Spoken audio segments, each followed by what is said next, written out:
بسم الله الرحمن الرحيم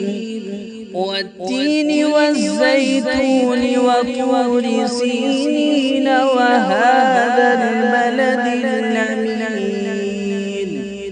لقد خلقنا الإنسان في أحسن تقويم ثم رددناه أسفل سافلين إلا الذين آمنوا وعملوا الصالحات فلهم أجر غير ممنون فما يكذبك بعد بالدين أليس الله بأحكم الحاكمين صدق الله